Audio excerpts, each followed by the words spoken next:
আল্লাহ আমাদের সুস্থতাকে দায়েমান কবুল করেন। এখনো যারা ঘরে বিছানায় হসপিটালে অসুস্থ, আল্লাহ তাদেরকেও পূর্ণ সুস্থতার নেয়ামত দান করেন। উলামায়ে কেরাম আলোচনা করেছেন, আগামী কাল আলোচনা আরো চলবে। আল্লাহ পাক এ মাহফিল ভরপুর কামিয়াবির সাথে কবুল করেন।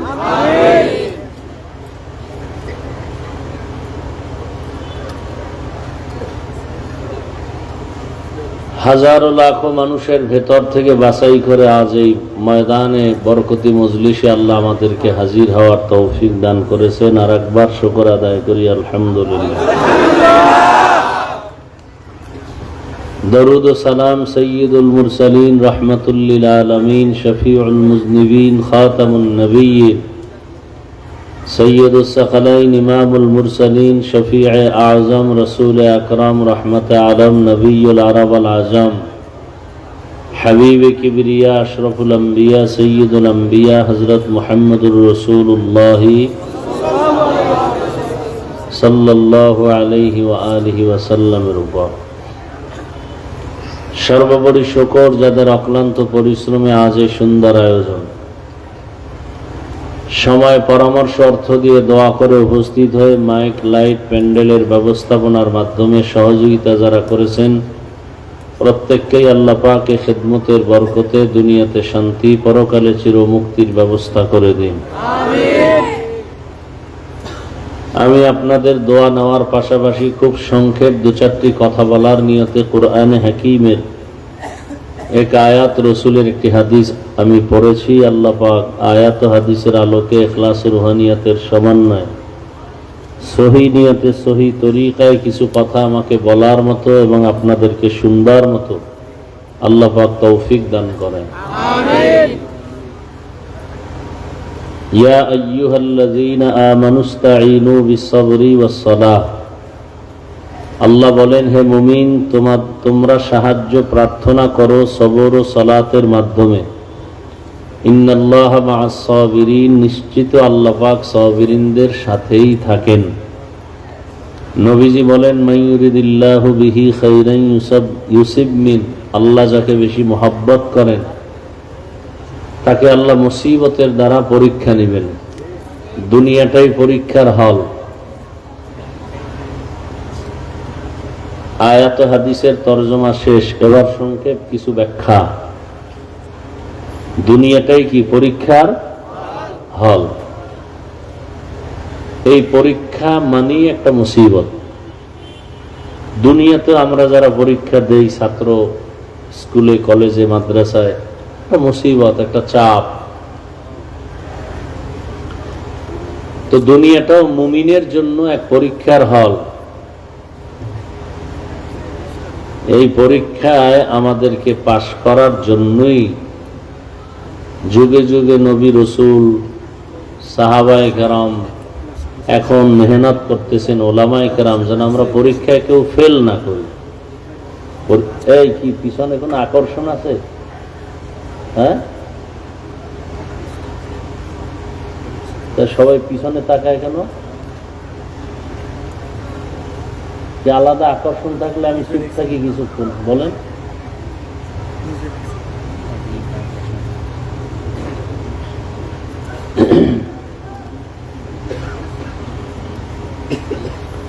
বয়ান করা এত সোজা না। ওয়াজ করা এক জিনিস, আর আওয়াজ করা আর এক জিনিস। থানায় নিয়ে পুলিশে বেতের বাড়ি দেয় আসামি যুবকরে, কাঁদে না। আর ওয়াজ যেখানে হয় সেখানে মানুষ কাঁদে, চোখের পানি পড়ে, ওরে মারে কে? ও কাঁদে কেন? আর সেই ওয়াজের আসর হয় যখন, তখনই দিলের উপরে অ্যাকশন শুরু হয়। আর ওটা তখনই হবে যখন আল্লাহ পাকের খাস রহমত অবতীর্ণ হবে এবং শ্রোতাদের অন্তরের মোহাব্বত একনিষ্ঠতার সাথে থাকবে। তখন আল্লাহ পাক এখানে বরকত দিবেন। ধ্বংস করে দিল আমাদেরকে এই মোবাইল। বলতেও পারি না কিছু, সইতেও পারি না। লজ্জা শরমও আমাদের কমে যাইতেছে দিন দিন। ১৫০০ বছর, এই মিয়া থামো, ১৫০০ বছর আগে রসুল বলে গেছেন, লা ঈমানা লিমান লা হায়া আলা, যাদের লজ্জা নাই তাদের কি নাই? ঈমান নাই। মোবাইলে অন্যায় করতেছেন, এটা শুনলে আপনার কান্না করা উচিত না? আপনি হাসেন কেন? আমি হাসির কথা বলছি। করতেছেন অন্যায়, আমি আপনাকে বলার দ্বারা আপনি মাথা নত করে নিজেকে ভাববেন যে আসলে আমি কি মানুষ না অন্য কিছু। আপনি হাসতেছেন, হাসির কি আছে? এত সুন্দর একটা বাগানে আসেন, মোবাইল হাতে নিছেন কেন? কি প্রয়োজনটা কি মোবাইলে?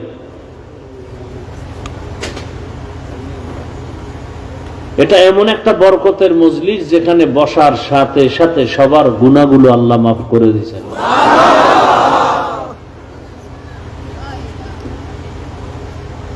পৃথিবী ঘুরে, শুধু বাংলাদেশ না। একজন মুফতি আনেন তো দেখি, ফতুয়া দে। এই যে ছবি তুলতেছেন আপনারা, এটা হালাল বলুক এমন একটা মুফতি আনেন তো দেখি কার শক্তি আছে বলার।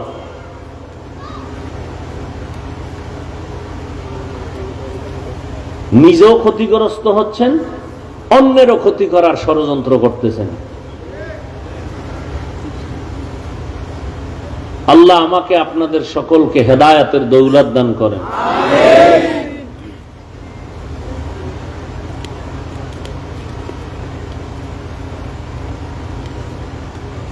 আপনি মোবাইল দিয়ে যা করবেন এই কাজটা মিডিয়াওয়ালারা করতেছে না,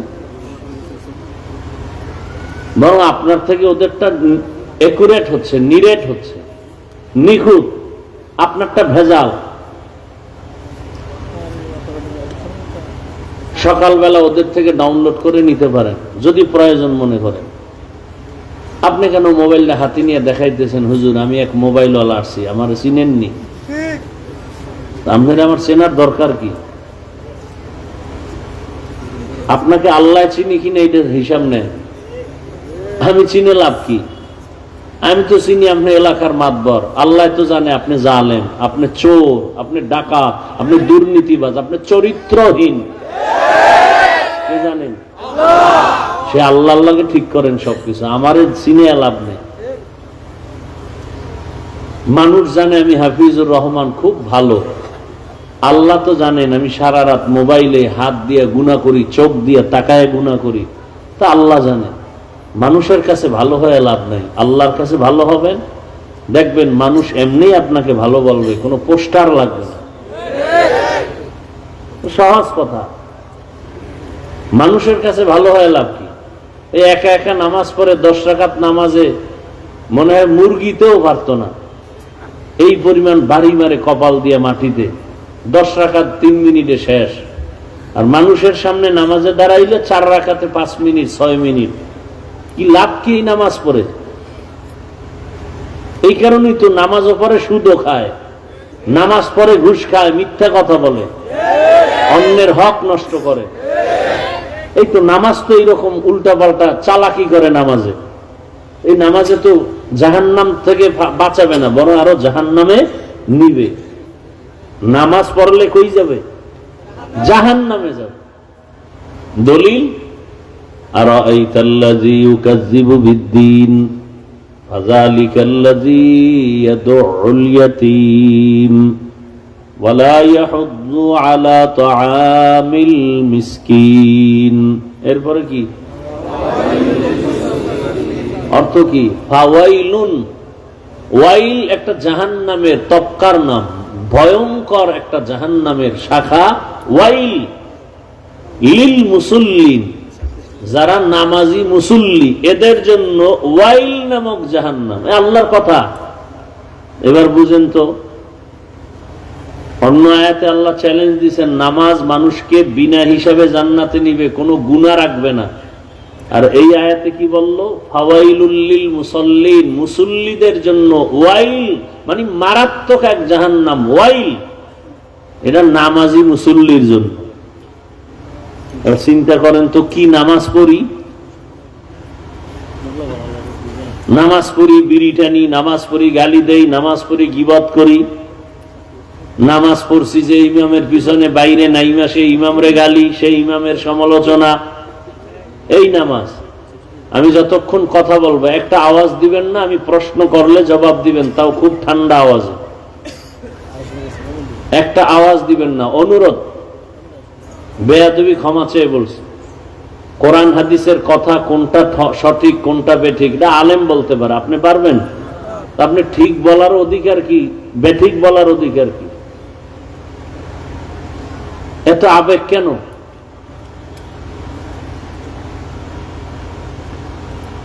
আল্লাহ মাহফিল কবুল করেন।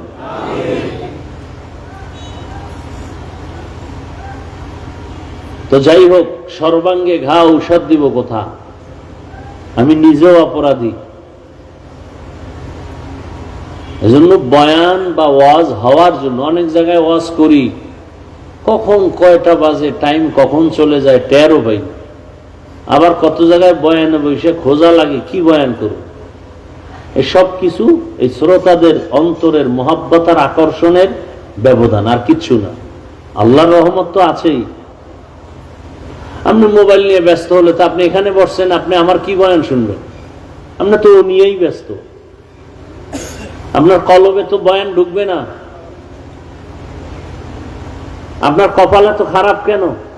24টা ঘন্টা মোবাইল মোবাইল মোবাইল, নামাজে যায়, মসজিদে যায় মোবাইল, বাথরুমে মোবাইল, ঘুমায় ঘুম নাই, সারা রাত মোবাইল মোবাইল, জেনা জেনা জেনা, চোখের জেনা, হাতের জেনা, পায়ের জেনা, অন্তরের জেনা।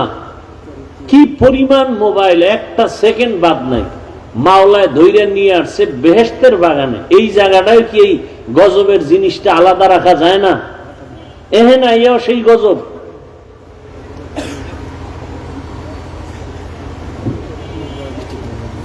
কি নিয়ে যাবেন বাসায়? ওয়াজে আইলে বেলুন কিনে বাসায় নিবে, বেলুন, প্লাস্টিকের মাছ।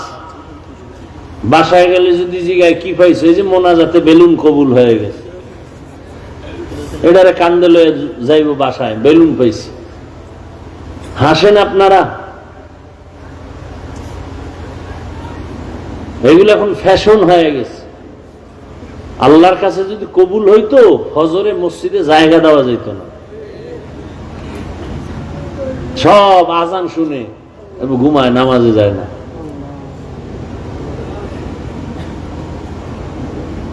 এই কথাগুলো সন্তানকে মাও বলতে ভয় পায়, কারণ সন্তান মাকে মারবে। মাও বলে না, যদি আমারে মারে। এবার চিন্তা করো যুবকরা, তুমি কত বড় বেয়াদব হয়েছো, যেই মা সন্তানের কপালে দিবে চুমা ভালোবাসায়, আজকে সেই সন্তানকে মা ভয় পায়। কি পরিমাণ বেয়াদব আর চরিত্রহীন হলে ওই সন্তানকে মা ভয় করে? কি পরিমাণ চরিত্রহীন বেয়াদব হলে ওই ছাত্রকে শিক্ষক ভয় করে? একটা ভালো সন্তানকে কসম আল্লাহর কোনদিন মা ভয় করবে না। করবে কি ভাই? মা বাবা সন্তানকে ভয় করে কখনো? আবার এই কুলাঙ্গার আবার বন্ধু বান্ধবের সামনে কয়, আমার বাপ মা যে আমারে ভয় পায়, গর্ব করে আবার। অথচ চিন্তা করা উচিত, তোমার মা বাপ তোমাকে ভয় পায় শুধু তুমি বেয়াদব, তোমার চরিত্র নষ্ট, এই কারণে ভয় পায়। কোন ভালো মানুষ আদর্শবান সন্তানকে কোনদিন কোন মা বাপ ভয় পাবে না, প্রশ্নই উঠে না। এই কথাগুলো কেউ বলবে না, বলার নাই, শোনারও লোক নাই, বিরোধিতা করার লোকের অভাব নেই।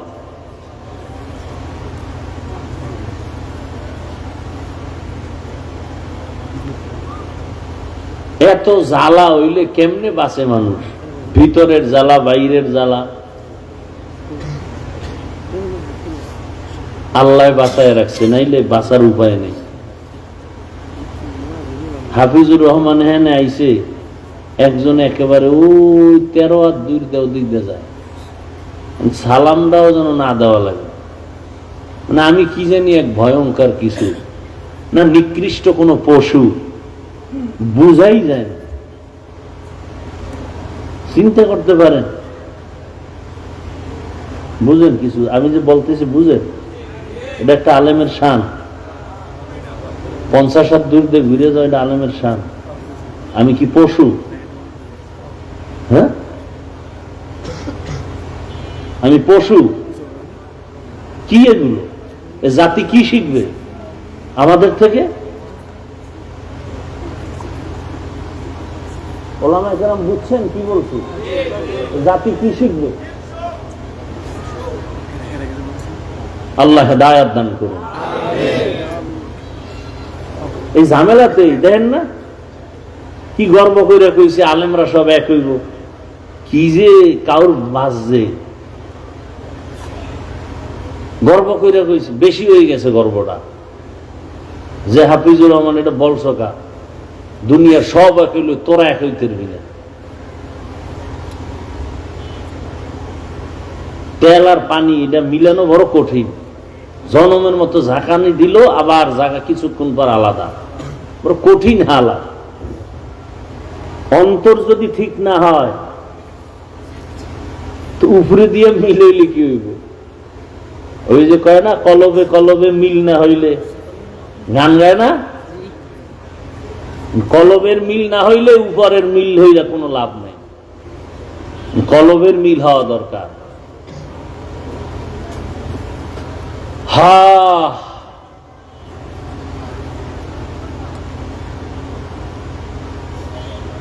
আল্লাহ আমাকে মাফ করেন, আল্লাহ আপনাদেরকেও মাফ করে দেন, রাগ করিয়েন না।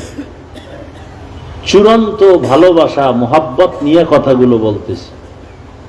একটা কথাও আমি কাউকে আঘাত করার জন্য বলি নাই, জাহান্নাম থেকে বাঁচার জন্য। আমি জান্নাতে যেতে চাই, আপনাদেরকেও নিতে চাই, সেই বয়ান করতে আসছি। কাউকে হুজুর বানানোর ওয়াজ করতে আমি আসি নাই, মাওলানা মুফতি মুহাদ্দিস বানানোর ওয়াজ করতে আমি আসি নাই।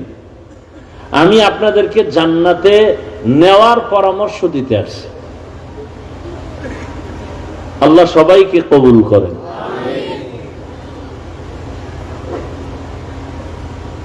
তো এই দুনিয়াটা পরীক্ষার হল, পরীক্ষা মানি একটা মুসিবত।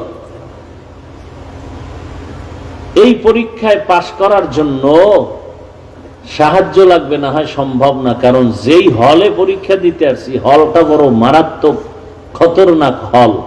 দুনিয়া নামক পরীক্ষার হল বড় কঠিন। ডানে বামে সামনে পেছনে চতুর্দিক থেকে শয়তানের আক্রমণ। এক শয়তান আমার বডির ভেতরে আছে, নফস শয়তান। আর এক শয়তান আমগো ডাইনে বামে আছে, মানুষ শয়তান। আর এক শয়তানি প্যান্ডেলের বাইরে আছে, জিন শয়তান। কয় দল হইল? এই 3 শয়তানে যদি আমারে টানে, এবার আমার পাওয়ার কি? আল্লাহ কয় ওয়া খুলিকাল ইনসানু যায়ীফা, মানুষ তোরে আমি বড় দুর্বল করে বানাইছি। তাহলে আমার জন্ম সৃষ্টিটাও কি দুর্বল। এবার আসেন কেমন দুর্বল? আমরা পিপিলিকার কাছেও দুর্বল, একটা মশার কাছেও আমরা বড় দুর্বল। মশায় যদি মেজাজ গরম করে, একটা বনিয়াদম ঘুমাতে পারবে না। পারবে? আমরা এতটা দুর্বল। এজন্য আল্লাহ বলেন তুমি একা পারবা না, 3 শয়তান তোমার পিছে লাগা। পরিবেশ যেটা এটাও খারাপ। বাসে লেখা আছে ধূমপান নিষেধ, আছে না নাই? এরপরও কেউ করেনি। ড্রাইভারও করে, হেল্পারও, কন্ট্রাক্টরও করে। নিষেধ করলে ধোঁয়াটা আমার দিকে মারে। আর আমার বাবার টাকায় পায়খানা খাই, তোমার কি? আছে না নাই? দুনিয়াতে বহু আকাম আছে, কিছু লাভ হয়, কিন্তু বিড়ি টানার মতো ফাও আকাম দুনিয়াতে আর একটাও নেই। মদ পান করলে এটা একটা আকাম, কিন্তু লাভ আছে না নাই? কি কন্যা আছে? আল্লাহর কোরআনে কয় লাভ আছে। মদ পান করলে কি আছে? হালকা লাভ আছে। কি লাভ? শরীরে এনার্জি হয়। এনার্জি বাড়লেই লঙ্গি ঠিক থাকে না, বউরে মা কয় না। আপনাদের এদিকে কেউ মদ পান করে কেউ জিকির টিকির করছে? কেউ করে না। কিন্তু বিড়ি টানলে কি লাভ বলেন তো? একটা লোক বলেন যে এই লাভ, খোদার কসম আমি বিড়ি টানবো। চেহারা সুন্দর হয়, যৌবন বাড়ে, মেধা বাড়ে, ও ঠোঁট গুলো লাল হয়, হ্যাঁ কি হয়? কালো। ওদের কলিজা আরো 10 গুণ কালো। কোম্পানি পর্যন্ত এই কথা লিখে দিছে, ধূমপান বিষপান। এতই বাঙালি থামে না। এরপরে লেখছে মৃত্যু ঘটায়, এরপরও থামে না। বড় কঠিন হালাত। তাহলে এটা ফাও আকাম হইলে বিড়ি টানা। আমার কথাই কি হেদায়েত নাকি? হেদায়েতের মালিক মান ইয়াহদিল্লাহু ফাহুয়াল মুহতাদ ওয়া মান ইউদ্লিল ফালান তাজিদ লাহু ওয়ালিয়াম মুরশিদা। আল্লাহ যাকে চান হেদায়াত দিবেন, সে পেয়ে যাবে। আর যার কপাল খারাপ, ওই বান্দা হেদায়াত পাবে দূরের কথা, হেদায়াত পাওয়ার কোন মুর্শিদ পাবে না, পথ প্রদর্শক পাবে না। হেদায়াত বড় কঠিন হালাত। আল্লাহর কুদরতে হেদায়াতের চাবি। দুনিয়ার কারো হাতে আল্লাহ চাবি দেন নাই। এ কারণে যেই রহমতের নবীর চেহারা তাকায় দেখলেই জাহান্নামের আগুন হারাম, ওই রহমতের নবীর পার্শ্বে একটানা 13 বছর বয়ান শুনলো, খানা খাইলো আবু জাহাল, তারপরও কপাল খুলে নাই, কালেমা পড়ে নাই। আর অন্যদিকে 27 বছরের একটা যুবক তরবারি নিয়ে দৌড়ায় নবীকে জবাই করার জন্য। নাম কি? কয় বছর? 27 বছরের যুবক তরবারি নিয়ে দৌড়ায় আমার রসুলকে জবাই করবে। এক নজর দেখা মাত্র তরবারি ফালাইয়া বলেন, ইয়া রাসূলুল্লাহ, আমাকে মাফ করে দেন, কালেমা পড়ায় আমাকে মুসলমান বানায় দেন। এর নাম হেদায়াত, এর নাম কপাল। আবু জাহাল 13 বছর নবীর বয়ান শুনলো, কাছে থাকলো, কালেমা কপালে আসে নাই, বরং হাতের মুষ্টির মধ্যে পাথর নিয়ে বলে, আব্দুল্লাহর সন্তান মুহাম্মদ, বলো আমার হাতের মুষ্টির মধ্যে কি আছে? রহমতের নবী বলেন, আমি বলতে পারলে কি লাভ হবে? বলে, আমি তোমার উপর ঈমান আনবো, আল্লাহ মানবো, কালেমা পড়বো। রহমতের নবী বলেন, আমি বলতে পারি না আপনার হাতে কি আছে। কেন পারো না? কারণ আমি গাইবের মালিক না, গাইবের মালিক একমাত্র আল্লাহ। ইয়ালামু মান ফিস সামাওয়াতি ওয়াল আরদিল গায়বা ইল্লাল্লাহ। হে রাসূল, আপনিই বলে দেন, আসমানের বাসিন্দারা কেউ গায়ব জানে না, জমিনের বাসিন্দারা কেউ গায়ব জানে না, একমাত্র গায়বের মালিক আল্লাহ। যেই কুদরতের ক্ষমতার দ্বারা গায়েব জানে, এই ক্ষমতায় দুনিয়াতে আর কেউ গায়েব জানে না। যদি কেউ মনে করে আল্লাহর মতোই কোন পীর বা অন্য কেউ গায়েব জানে, সাথে সাথে তার ঈমান চলে যাবে। কারণ আমার আল্লাহ এক, আল্লাহর গুণের বেলায় তিনি এক, ক্ষমতার বেলায় তিনি এক। কি কোন অংশীদার, সহযোগী নাই। লাম ইয়ালিদ লাম ইউলাদ লা ইয়াকাস, লাম ইয়ালিদ লাম ইউলাদ লা ইয়াকাস, ওয়ালিদ মাউলুদেরা খালেকাস। আল্লাহর মতো আর আল্লাহ নাই, তার ক্ষমতার মতো কারো ক্ষমতা নাই, তার গুণের মতো কারো গুণ নাই। এরপরে নবী বলেন, আচ্ছা আমি তো বলতে পারি না কি আছে, তবে নবী বললেন, হাতের মুষ্টিতে কি আছো তোরা নিজের একটা আওয়াজ দে। সাথে সাথে পাথরগুলো কালেমার আওয়াজ দিল। আবু জাহাল পাথরগুলো জমিনের মধ্যে ফেলে বলে, তুমি এত বড় জাদুকর আমি জানি না। এর নাম কপাল। কপালে কি নাই? হেদায়েত নাই। আর নবীকে জবাই করতে এসে কালেমাওয়ালা হয়ে গেল। 5 মিনিটের ব্যবধানে তরবারিটা উল্টা দিকে দাঁড়ায় গেল বাইতুল্লাহর পার্শ্বে হাতিমে। হুঙ্কার দিয়া কয়, এই রসুলের দুশ্মনেরা, ইসলামের দুশ্মনেরা, মুহাম্মদের আর প্রয়োজন হবে না বিরোধিতার জন্য, মোকাবেলার জন্য আমার তরবারির সামনে দাঁড়াও। এমন পাওয়ার আল্লাহ বাড়ায় দিয়েছেন, এখন ওমর যেই পথ দিয়া চলে শয়তান ওই পথে চলে না। ভয়।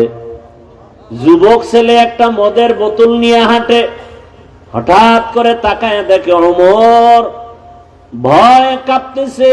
ওমরের কথার আগে তরবারি রেডি, মাথাটা গরম। অন্তর দিয়ে আমার মালিকের ডাক দিয়ে বলে, হে মালিক, আর জীবনে মদ পান করবো না, তুমি ওমরের হাত থেকে বাঁচাও। নজরে পড়ে গেছে, বোতল ফেলতেও পারে না। হযরত ওমর সামনে এসে কয়, কি তোর হাতে, আমার কাছে দে। যুবকটা কাঁপতেছে, কয় কাঁপার দরকার নেই, আমার হাতে দাও। মদ ভরা বোতলটা যখন ওমরের হাতে দেয়, যেই বোতলে মদ ছিল এখন তাকায় দেখে 1 ফোঁটা মদও নাই, পুরা বোতলটার ভেতরে সাদা দুধে ভরা।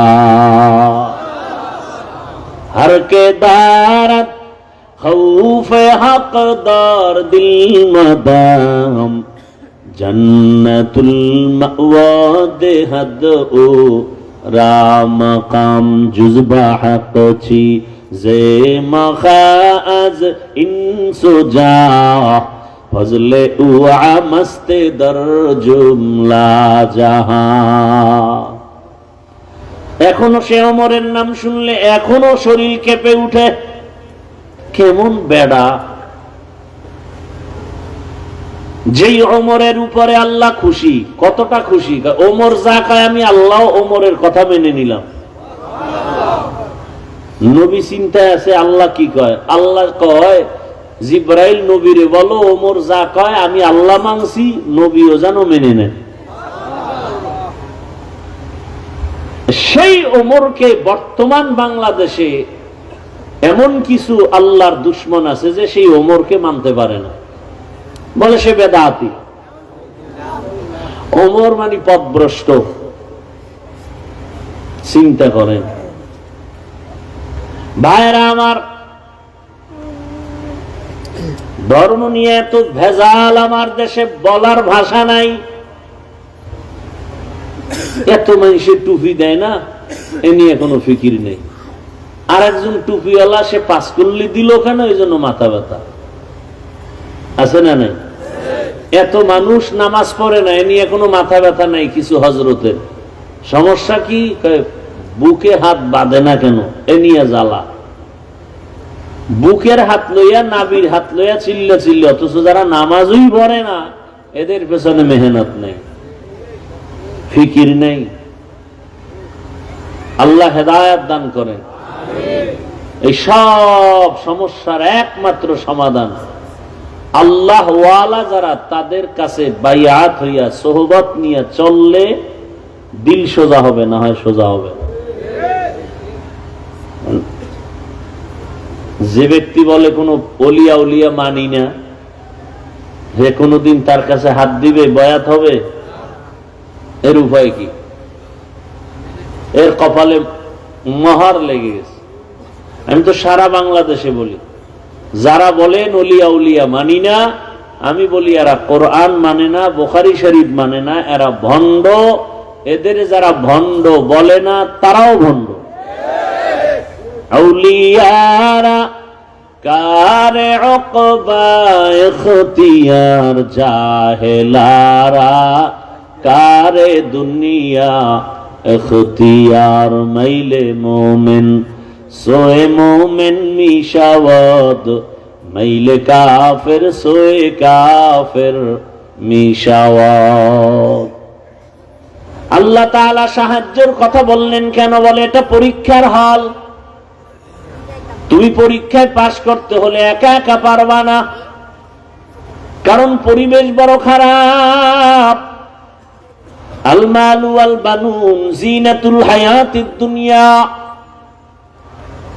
সম্পদ আর সন্তান হলো দুনিয়ার সৌন্দর্য। আল্লাহ তাআলা বলেন সাবধান, ইয়া আইয়ুহাল্লাযীনা আমানু লা তুলহিকুম আমওয়ালুকুম ওয়ালা আওলাদুকুম আন যিকরিল্লাহ। তোমার সন্তান আর সম্পদ যেন তোমাকে আল্লাহর মহব্বতের দরজা থেকে গাফেল করে না দেয়। সাবধান। সুফিয়ান সাউরি রাহমাতুল্লাহ আলাইহি বলেন, মানুষের ধ্বংস করার মূল জিনিসটা হলো মাল, মালের মহব্বত। ভাই কথা বুঝেন তো? মানুষকে ধ্বংস করার মূল কি? মালের মহব্বত। এগুলোর থেকে মানুষকে বাঁচাইবে সে ডাক্তার কারা? ওলামায়ে কেরাম। ডাক্তার কারা? সুফিয়ান সাউরি বলেন, মানুষ মালের মহব্বতে আটকায়া যাবে, আর আলেমরা ডাক্তার হয়ে তাদেরকে সরাবে, বাঁচাবে, ঔষধ দিবে। সুফিয়ান সাউরি কয়, সেই মালে যদি আলেমরে ধরে, যারে দিয়া ভূত সারামু এরে যদি ভূতে পায়, যেই মাল মানুষকে ধ্বংস করে, সেই মালের পেছনে যদি আলেম ডাক্তার হইয়া সেও যদি রোগী হয়ে যায়, তা চিকিৎসা করবে কে? ইলমেরা এজাজ করদান বেহিসাব, খলকেরা দাদান জওয়াবে বাসওয়াব হক না দারাত। এই এত ডিস্টার্ব করা লাগে? তুমি সামনে বইলা খাইয়া, কত মানুষ পিছনে ডাইনে বামে দাঁড়ানো, ওখান থেকে 2-4 জন যদি বিড়ি টানতে যায় আমরা দেখবো, ডিস্টার্ব হবে। সামনে বুঝছি মানে হেদায়েত হয়ে গেছে মাশাআল্লাহ, এর আর বয়ান লাগবে না। থানবী রহমতুল্লাহ আলাইহির দরবারে যে একজন বইয়া 1 মিনিটও না উঠে হাঁটতেছে, সবাই গিয়ে ধরছে, এই ভাই তুমি কোথার থেকে ফট করে চলে যাও, থানবীর দরবার। কেন ভাই? আমার অজ হয়ে গেছে, পুরা টাটকা হেদায়েত পেয়ে গেছে। কি আমরা 40 বছর হজরতের দরবারে লাইন পেতেছি না খুঁজা, আর আপনি আসলেন আর বসলেন আর উঠে যান, হেদায়েত হয়ে গেছে? বলে হ্যাঁ হয়ে গেছে।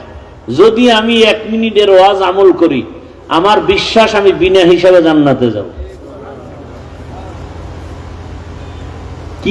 কি ওয়াজ?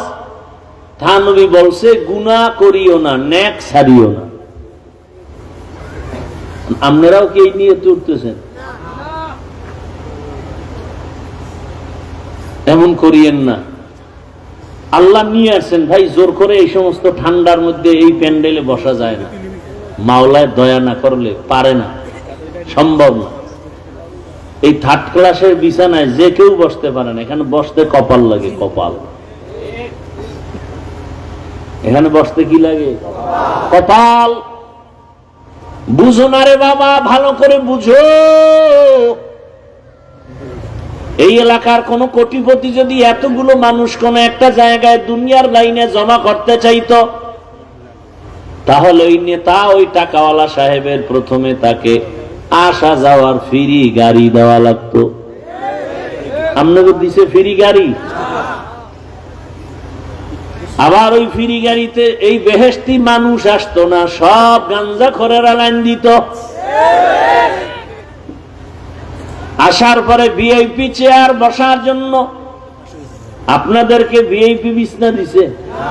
পৃথিবীতে এর থেকে নরমাল 3rd ক্লাসের বিছানা হতে পারে না। এর থেকে 3rd ক্লাসের বিছানা আছে? নাই। এখানে কে ভিআইপি, কে নন ভিআইপি, কে বড়, কে ছোট, কে আলেম, কে মূর্খ, সব এক। কে ধনী কে গরিব কোনো ভেদাভেদ নাই।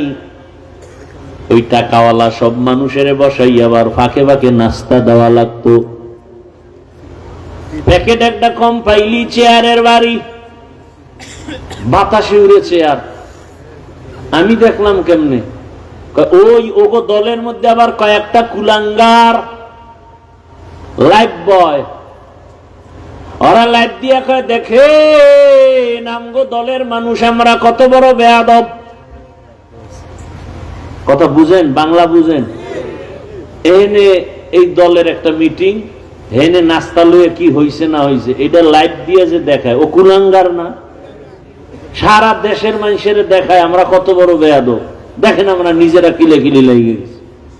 আমার কথা যুক্তি আছে না বানায় বলতেছি? এটা হইতে পারে? কোন দলের আদর্শবান সদস্য করতে পারে?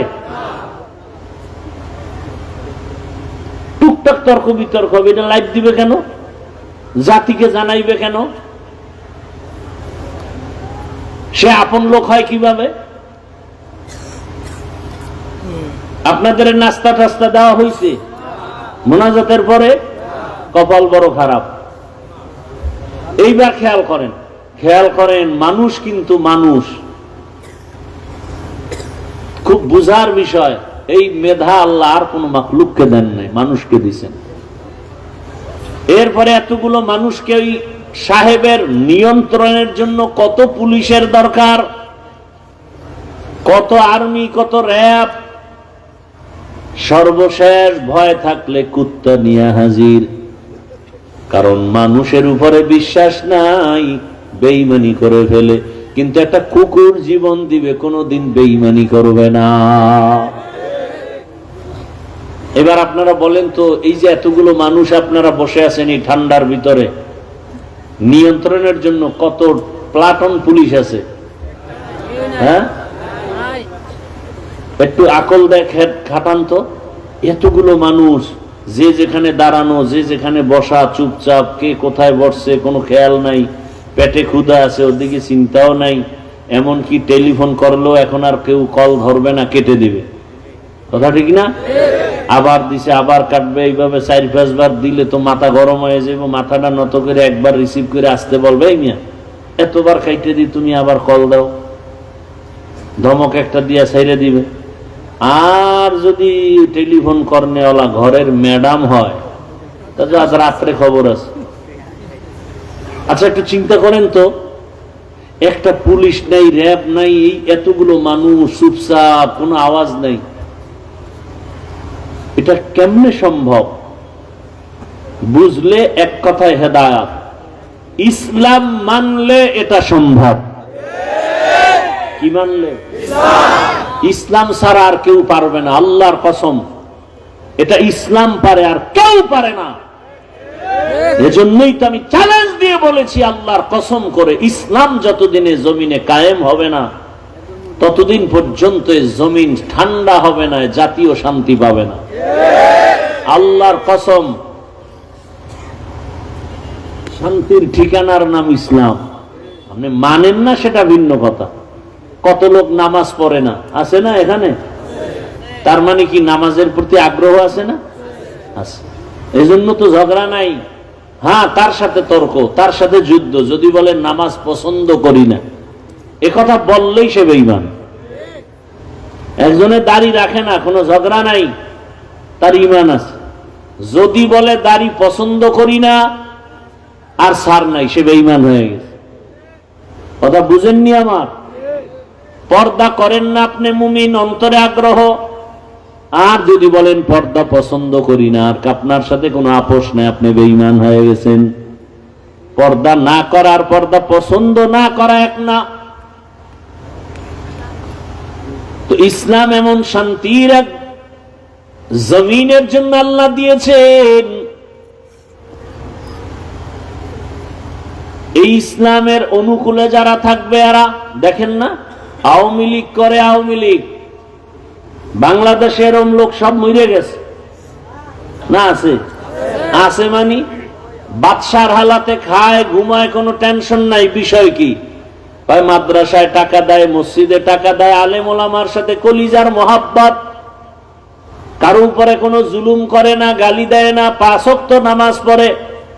এরকম বিএমপির মধ্যে বহু আল্লাহর বান্দা আছে না নাই? মাদ্রাসায় টাকা দেয়, মসজিদে দেয়, দাড়িওয়ালা 5 ওয়াক্ত নামাজ বা জামাত আদায় করে। এ কারণে যত তুফান হোক না কেন, উলামায়ে কেরামের বরকতে তার উপরে কোনো বিপদ আসে না। শান্তির ঠিকানাই তো এটা। রাসূল তো চ্যালেঞ্জ দিয়ে গেছেন, 2 জিনিস আঁকড়ায় ধরো, জীবনে সম্মান যাবে না, ঈমান যাবে না, অশান্তি আসবে না। 1, আল্লাহর কোরআন আঁকড়ায় ধরো, 2, নবীর আদর্শ সুন্নাত। এই 2 জিনিস আঁকড়ায় যারা ধরবে তাদের জিন্দেগি শান্তির জীবন। আল্লাহর সাহায্য চাও, দুনিয়াটা কিছুই না রে বাবা। ও আমার কলিজার যুবক, কয়দিন আর বাহাদুরি করবা? কম তো করো নাই। মনে চাইছে দাড়ি রাখবা না, রাখো নাই। মনে চাইছে পার্কে পার্কে দৌড়াবা, দৌড়াইছো। মনে চাইছে সারা রাত মোবাইলে গুনাহ করবা, করেছো। মনে চাইছে নামাজ পড়বা না, পড়ো নাই। এখনো কি তওবা করার অন্তর আসে নাই? আরো কি গুনাহ করতে মনে চায়? বলো আর কতদিন করবা? বলো তোমার আশা কতদিন করলে পূরণ হবে? আর কত রাত মোবাইল চালাইলে আশা পূরণ হবে বলো? আর কতদিন পার্কে পার্কে গুনার আড্ডা দিলে তোমার আশা পূরণ হবে বলো? এবং এ কথাও বলো, তোমার হায়াতের বাকি আছে আর কতদিন? চোখের সামনে লাশের মিছিল, ঘুমের বিছানায় তাকাও যুবকের লাশ, পানির মধ্যে তাকাও যুবকের লাশ, গাড়ির নিচে তাকাও যুবকের লাশ। ও আমার কলিজার যুবক, এখনো কি তোমার হুঁশ আসে নাই? তোমার লাইনের জাতি ভাই গোটা দুনিয়াটাকে জাগরণ তৈরি করে কবরে চলে গেল, রক্তের ফোঁটা জমিনে ফালায় দিয়া শাহাদাতের দরজা দিয়া চলে গেল। আর জাতিকে বুঝায় গেল, যুবকেরে বুঝায় গেল, এর যুবক, টাকা দিয়া পশু কিনা যায়, আমি হাদিকে কিনা যায় না। এরপরও হুঁশ হয় নাই। তুমি মোবাইলে আকাম দেখবা সারা রাত, এজন্য তুমি এমবি ভরার জন্য মায়ের টাকা চুরি করো, বাবার টাকা চুরি করো, ঠিক নেই? আর তোমার জাতি সেই যুবক রাস্তা দিয়ে হাঁটে, মানুষ এসে এসে টাকা দেয়, খবর নেই। 50,000 টাকার বান্ডিল দেয়, কেন? অ্যাকাউন্টে কোটি কোটি টাকা জমা। তোমরা সাক্ষী দাও, যেই ছেলের কথা বলতেছি, এত টাকা ও কোনদিন কি লাইভে এসে বলছিল আমাকে টাকা দাও? ও যুবক, তুইও যুবক, তোর চরিত্র তো খারাপ কেন বল? কার অভিশাপ লাগাইছো কপালে? হয়তো মা বাবার অভিশাপ লাগছে, না হয় শিক্ষকের, না হয় আলেম ওলামার। এই 3 জায়গার অভিশাপ লাগলে কসম আল্লাহর, মরার আগে তুই পঙ্গু হয়ে যাবে।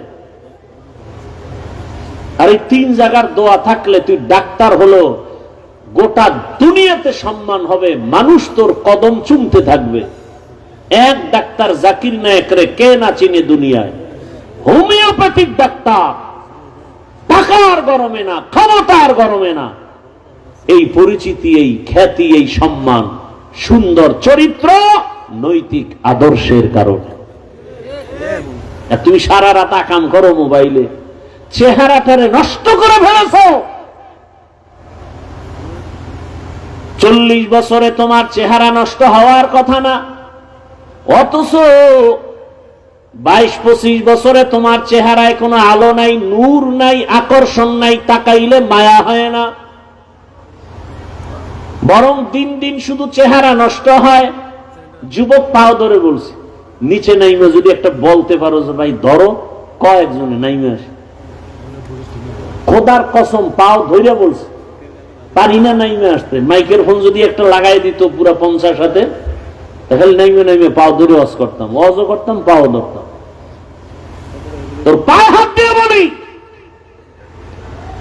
তুই আয়নায় তাকা, তুই তাকা, দেখ তো তোর চেহারা আগের মতো আসেনি। তোর নিজের কাছেই খারাপ লাগে, চেহারাটা এত নষ্ট হইল কেমনে, এই দাগ সেই দাগ, এই কিছু সেই কিছু। আয়না দেখার টাইম তো পাও না, শিডিউল খাইলি নেই আয়না দেখা, মিস কল আর মিস কল, আয়না দেখারও টাইম নাই। ও আয়নার দিয়ে তাকাইলো, দেখে বেগানা বয়ে রয়েছে, ওর চেহারা দেখার টাইম নাই, ও আয়নার সামনে দেখে বেগানার চেহারা, নর্তকীর চেহারা। কে বলবে এই কথা, কে শুনবে আমার এই কথা?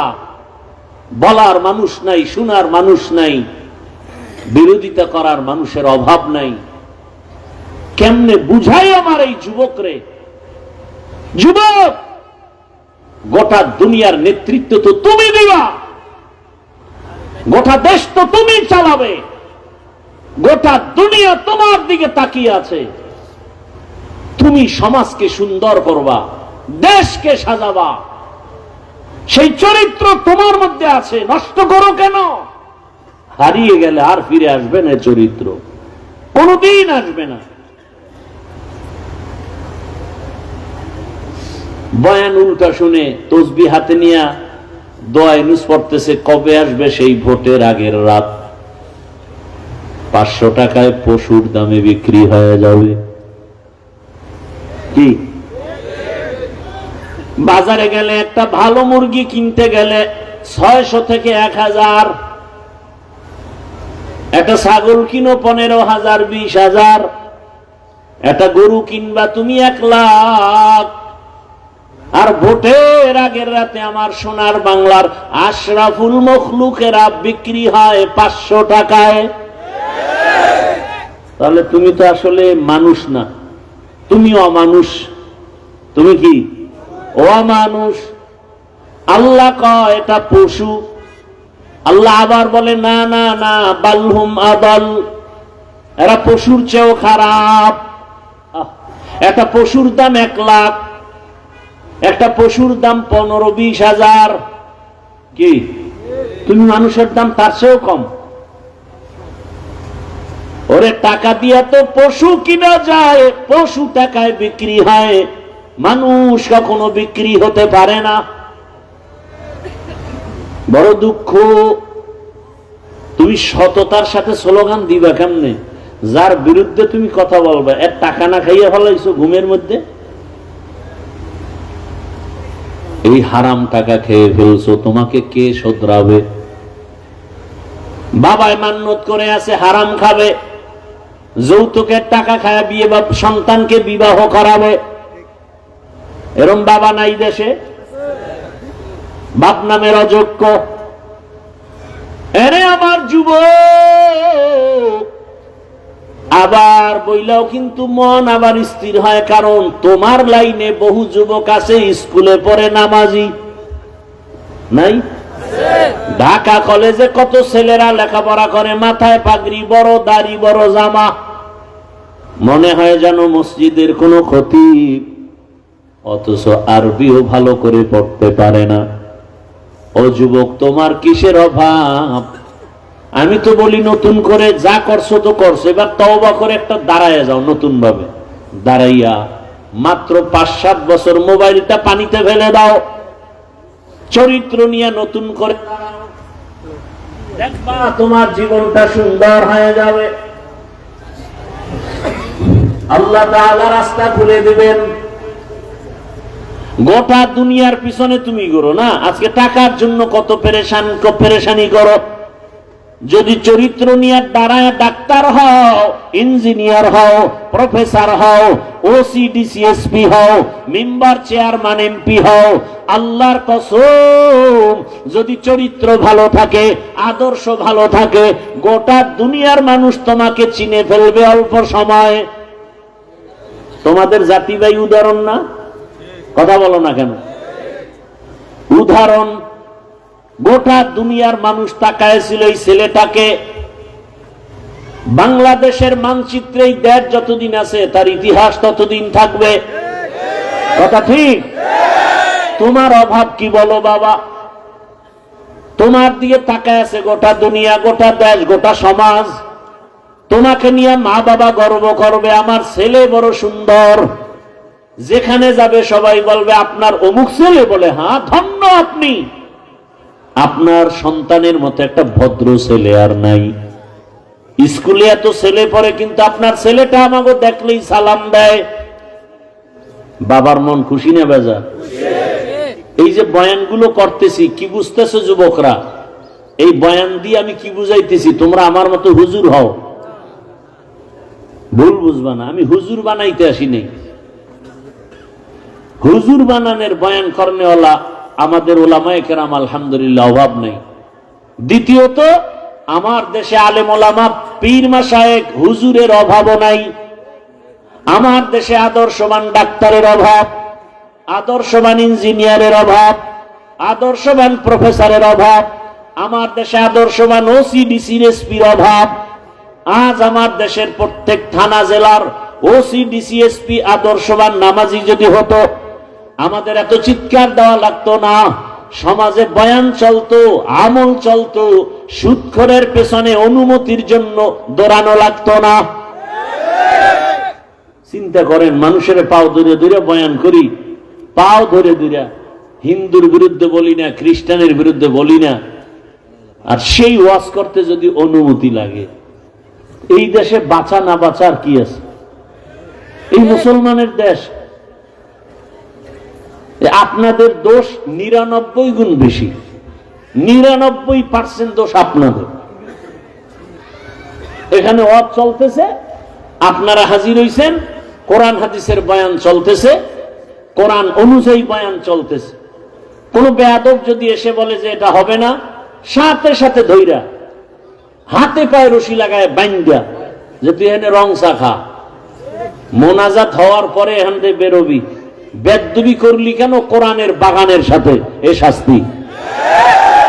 এক বেয়াদবকে শাস্তি দিলে গোটা দেশ সোজা হয়ে যেত। আমার আল্লাহর কোরআনটা একটু দুর্বল। এটাই পরিবার নীতি আছে, সমাজ নীতি আছে, অর্থনীতি আছে, শুধু রাজনীতি নাই। হ্যাঁ, এই কোরআনে সুলাইমান নবীর রাজনীতির কথা আছে। পুরা দুনিয়া চালাইছেন সুলাইমান নবী, ঘটনা আছে। ইউসুফ নবী মিশরের অর্থমন্ত্রী ছিলেন, ঘটনা কোরআনে আছে। যদি বলো কোরআনে নাই, তার মানে হলো কোরআন সব দিক থেকে পরিপূর্ণ, রাজনীতির বেলায় কোরআন শরীফ দুর্বল। এই কথা বললে তার ঈমান থাকে? কোরআনে যদি রাষ্ট্রনীতি না থাকে ওই বয়ান করব না, থাকলে সবার করতে হবে। কথা বলেন না কেন? বলে হুজুর কোরআন হাদিসের বয়ান কইরেন, বাইরের থেকে বইলেন না। বোঝো কোরআন হাদিস কিছু? সালাম দিতে পারে না, MA pass, IA pass, BA pass, সালাম পাস করে না। আছে না নাই? সালামালাইকুম সালাম দেয়, সালামালাইকুম তোর উপরে ঠাডা হরুক, হে কয় ওয়ালাইকুম তোর উপরে আগে হরুক, সালাম দেয়। লজ্জা শরম কই? আসসালামু আলাইকুম, শুধু এই দুইটা শব্দ, এটা পারে না, আর সব পারে। আর একজনে আবার স্টাইল করে দেয় আসসালাম আলাইকুম। হুজুর একজন পাইয়া স্টাইল করছে, হুজুরে যে চালাক বুঝে না, জিগায় হুজুর কেমন আছেন? হুজুর কয় শুকুর আলহামদুলিল্লাহ। হুজুর আপনি শুকুর বললেন কেন? শুকুর বলবেন না? কপাল তোরটাও খারাপ, আমারটাও খারাপ। আমি যে শুকুর বলবো, এই নকটা তুই সালামে নিয়ে গেছ, আমার তো শুকুর বলা ছাড়া উপায় তাই। বেয়াদবি ক্ষমা চাই। একটা কথা যদি কোরআন হাদিসের বাইরে বলি, জিহ্বা কেটে ফেলবো। আসো, কেউ আসলে আসো। কোরআন শরীফের মধ্যে যদি রাজনীতি না থাকে, কোরআন আমি মানি না। চ্যালেঞ্জ! কোরআনে নাই বলতে কিচ্ছু নাই।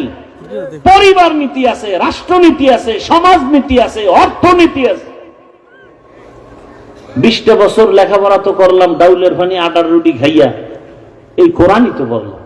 কয়টা নক্তা, কয়টা জের, কয়টা জবর, কয়টা পেশ, কয়টা অক্ষর, কয়টা শব্দ, কয়টা বাক্য, কয়টা আয়াত আছে, কয়টা সূরা আছে, নামাজের আয়াত কয়টা, রোজার আয়াত কয়টা, যাকাতের আয়াত কয়টা, সমাজের আয়াত কয়টা, পরিবার নীতির আয়াত কয়টা, রাষ্ট্রনীতির আয়াত কয়টা, তার ব্যাখ্যা কি, ফতোয়া কি, মাসআলা কি, তাফসির কি, পড়তে পড়তে পড়তে পড়তে জীবন শেষ।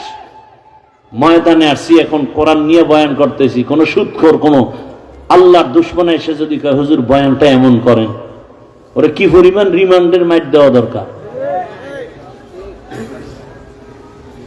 এই যে বললাম 99 গুণ দোষী আপনারা। না একজন আলেমকে অপমান করার আপনি তালি দেন হাতে বয়ে, না? আপনার তো এই কথা বলা উচিত।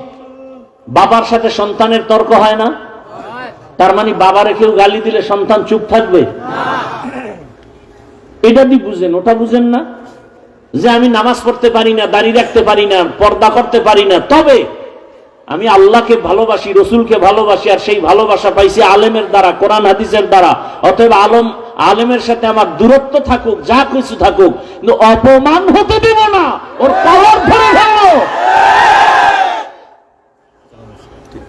আমি নামাজ পড়ি না, কিন্তু খবরদার আমার ইসলাম, কোরআন হাদিস, আল্লাহ, রসুল, আলেম ওলামা নিয়ে বললে ওখানে আমি ছাড় দিব না। কিসের ভয় পান? আল্লাহ হেদায়েত দান করুন। আরে ভাই, কোরআনটা বুঝেন কিছু। ভারতের মধ্যে হাজার হাজার মাদ্রাসা আগুন দিয়ে জ্বালায় দিয়েছে ব্রিটিশরা। হাজার হাজার আলেমকে ফাঁসি দিয়ে গাছের সাথে লাট ঝুলায় রাখছে দিল্লি রাজধানী কলকাতায় রাস্তায়। উদ্দেশ্য কি? কোরআনের এই আওয়াজ বন্ধ করবে। আল্লাহ তো চ্যালেঞ্জ দিচ্ছেন, এটা হেফাজত কোনো হিসাবের হাতে দি নাই। এই কোরআন হেফাজতের জিম্মা কোনো নবীর হাতে দেই নাই, ডাইরেক্ট কে নিছেন? এই জন্য এটা যত বন্ধ করতে চায় তত বাড়ে। পারছে কমাইতে? মাদ্রাসা ব্যাঙের ছাতার মতো, ব্যাঙের ছাতার মতো, বলে না? বলে না? বাংলাদেশে যারা বুঝ আছে, জানা আছে, জ্ঞান আছে, শুধু তারা জবাব দিবেন। বাংলাদেশে স্কুল, প্রাইমারি, এডি বেশি না মাদ্রাসা বেশি? না, আপনার অ্যান্সার ভুল। কি ভাই, আপনি বলছি আপনারা না জানলে জবাব দিবেন না, আন্দাজে একটা জবাব দিয়ে রাখলেন কেন? এখানে বহু শিক্ষিত মানুষ আছে। বাংলাদেশে প্রাইমারি স্কুল হিসাব করলে গড়ে অনেক বেশি। প্রত্যেক গ্রামে গ্রামে স্কুল আছে, ঘর আছে, সব আছে, কিন্তু বাংলাদেশের বহু অঞ্চল আছে মাদ্রাসা নেই। কথা ঠিক না? তাহলে ব্যাঙের ছাতার মতো তো স্কুল আর প্রাইমারি হয়েছে, মাদ্রাসা হয়নি। অথচ একটা দোষ দিয়ে দিল ব্যাঙের ছাতার মতো। এটা মুসলমানের বাচ্চা এই কথা বলতেছে, ব্যাঙের ছাতার মতো। অথচ মাদ্রাসায় পড়লে একটা চরিত্রহীন মানুষ চরিত্রবান হয়। ডিসি সাহেব টেবিলে বসে কোরআন শরীফ পড়ে। ডিসি সাহেব, আপনি কোরআন শিখলেন, সরকার শিখে? এখন না না হুজুর, ওই যে ছোটবেলা মক্তবে আব্বা আম্মা পড়াইছে না, সেই সময় শিখে ফেলছি। আর এখন আর মক্তব নাই সোনার বাংলায়, আছে? নাই। এখন মুয়াজ্জিন উঠে আজান দিতে, মাও উঠে বাচ্চাকে কেজিতে পাঠাবে। ওখানে গিয়ে কি করে? সরোয়া, সরেয়া। আমার মাদ্রাসায় এসে ছেলে এখন কি পড়ে? সরোয়া। মাদ্রাসা আছে না? আছে। ব্যবধান কোথায়? সন্তানটা স্কুলে গিয়ে পড়ে সরোয়াতে অজগর। ওই একই অক্ষর মাদ্রাসায় এসে সন্তান পড়ে সরোয়াতে ওযু, একই অক্ষর। স্কুলে গিয়ে পড়ে সরায়াতে আপা, মাদ্রাসা এসে পড়ে সরায়াতে আল্লাহ, মাদ্রাসা এসে পড়ে রব্বি জিদনি ইলমা। স্কুলে গিয়ে আছে? নাই। হ্যাঁ গিয়ে পড়ে ক্রিং ক্রিং টেলিফোন, হ্যালো হ্যালো হ্যালো, কে তুমি, কাকে চাও, বলো বলো বলো। আমি নাও হ্যালো ক্যাট, বিড়ালকে চাই, জরুরি খবর আছে, ডেকে দাও তাই। হামটিমা টিম টিম, তার খাড়া দুটো শিং, তারা মাঠে বারে ডিম। আর আগের কবিতা তো ছিল, আদর্শ লিপি পড়ছি না, সকালে উঠিয়া আমি মনে মনে বলি, সারাদিন আমি যেন ভালো হয়ে চলি। আদেশ করেন যাহা মোর গুরুজনে, আমি যেন সেই কাজ করি ভালো মনে। আর এখন নাচবে কেমনে, কোমরটা কি বামে না ডানে ডুলাইব, এই জন্য শিক্ষক নিয়োগ দিবে। হুজুর গো যখন মাথা গরম হয়ে গেছে, রাস্তায় নামছে, সব নাস্তিকের বাচ্চাগুলো লেজ গুটায় ভিতরে ঢুকছে। বাংলাদেশের একটা সুন্দর সংস্কৃতি যে আলেমরা নামলে তারা কামিয়াব। যে আন্দোলনে আলেম আছে এটা কি কামিয়াব। জুলাই স্বাধীনের পরেও যদি আন্দোলন করা লাগে তো কিসের স্বাধীন করলেন? আম্মা জানেরা স্লোগান দেন, অধিকার পাই নাই, সমান অধিকার লাগবে, আল্লাহ যে বেশি দিছে ওটা লাগবে না। এই বেশিটা নিয়ে না নিয়ে সমান নিতে যায়, তাসলিমার অবস্থা কি? বেশি নিবে না, সমান। সমান মানে এক পুরুষ যেমন 4 স্ত্রী রাখবে, এক স্বামী কেন, এক স্ত্রী কেন পারবে না? আমি তাসলিমার পেটে বাচ্চা, তো যেখান থেকে মনে চাই আমি সেখান থেকে নিবে, এটা আমার স্বাধীনতা। ওলামায়ে কেরাম গর্জে উঠে কয়, ওই বেশ্যা, যেখান থেকে মনে চায় সেখান থেকে পেটে বাচ্চা আমগো দেশের কুকুর নিরা নেয়, মানুষ নিতে পারে না। অথচ কত বড় এমবিবিএস ডাক্তার, যেমন তেমন ডাক্তার না, এবং গবেষক, কোরআনের আয়াতের ব্যাখ্যা পড়ে, হাদিস পড়ে, নাইলে আল্লাহর ভুল ধরছে কেমনি? ব্যাখ্যা পড়ে পড়ে কয় এই আয়াতটা আইন যা করছে নারীর উপরে, এই আইনটা আল্লাহ একচ্ছত্র নারীর উপরে জুলুম করছে। আল্লাহ জানেন। আমার দুঃখ লাগে, বারবার বারবার বারবার এই দেশের মানুষ দেখে আলেমদের সাথে বেয়াদবি করলেই পতন, বেয়াদবি করলেই পতন, বেয়াদবি করলেই বিপদ। এরপরেও কেন যে আলেমদের সাথে বেয়াদবি করে আমার তো বুঝেই আসে না। যদি আলেমরা কোনো ক্ষতি করত, এই যে আমরা বয়ান করতেছি, এই যে এতক্ষণ বয়ান করছি, একবারও কি বলছি যারা আওয়ামী লীগ করে ওরা সব বিনা হিসাবে জাহান্নামী? কথা বলেন না কেন? যারা বিএনপি করে এরা 100 বছরের জন্য জাহান্নামী? কথা বলেন। ওটা আপনি করবেন কি না করবেন সেটা ভিন্ন কথা, ওটার জবাব আপনারটা আপনি আল্লাহর কাছে দিবেন। কথা ঠিক না? আমাদের উপরে হামলা কেন?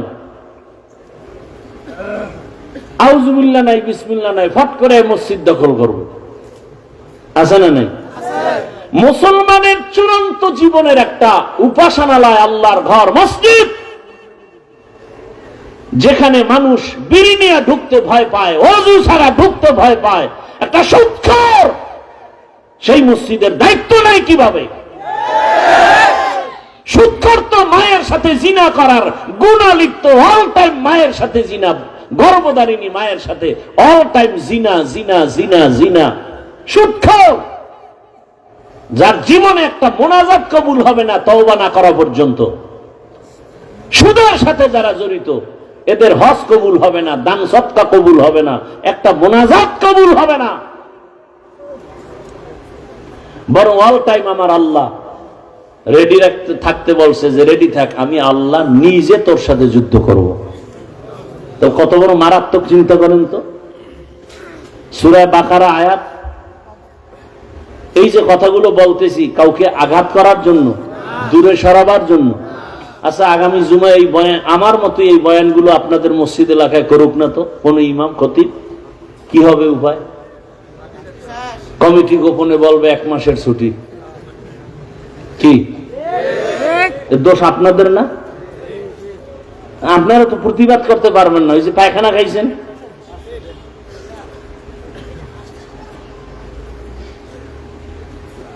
কোরআন হাদিসের বাইরে যদি কোন আলেম কথা বলে, আপনাদের দরকার নাই, আমরা জিহ্বা কেটে দিব, আমাদেরকে বলেন। কোন কথা নাই। কোন আলেম যদি কোরআন হাদিসের বাইরে কিছু বলে, সেই দিন আর নাই যে চুপে চাপে কিছু করবে, আমাদেরকে বলেন, আমরা সোজা করবো, আমরা ইনশাআল্লাহ। আপনি কি বুঝেন কোরআন হাদিসের বাইরে আর ভিতরে? কোরআন হাদিসের ভেতরে যদি বয়ান করি, তা সুদখোরের বিরুদ্ধে বলতে হবে না? ঘুষখোরের বিরুদ্ধে বলতে হবে না? জালেমের বিরুদ্ধে বলতে হবে না? বেনামাজির বিরুদ্ধে বলতে হবে না? কি আপনাদের আকল কি বলে? কোরআন কি সুদখোরের পক্ষে, ঘুষখোরের পক্ষে, বেনামাজির পক্ষে, দুর্নীতিবাজের পক্ষে? চোর ডাকাতের পক্ষে, ধর্ষক আর খুনির পক্ষে। কি বুঝাইতে চান আমাদেরকে যে কোরআন হাদিসের বয়ান করেন? কি বুঝাতে চান? আর আলেম ওলামারা বলেন কোরআন হাদিসের, কোরআন হাতে নিয়ে বয়ান করেন, কোরআন হাতে নিয়ে বয়ান করবেন। সূরা বাকারা বয়ান শুরু করেন, বলবেন এই আয়াতের তরজমা এই। সবার মুসল্লিদের হাতে বাংলাটা দিয়ে আপনি খালি তরজমা পড়বেন। সুদের যতটি আয়াত আছে একসাথে না বয়ান শুরু করেন দেখা দেখা। এরপরে কেউ বিরোধিতা করলে এরপরে আসি আমরা আছি। জীবন তো একবার আসছে একবার যাবে, টেনশন কিসের? সুদের বয়ান করবেন, ঘুষখোরের বিরুদ্ধে বয়ান করবেন। কোরআনে আছে না? বেনামাজির বিরুদ্ধে কি কি ভয়াবহ বয়ান আছে, এটি করবেন।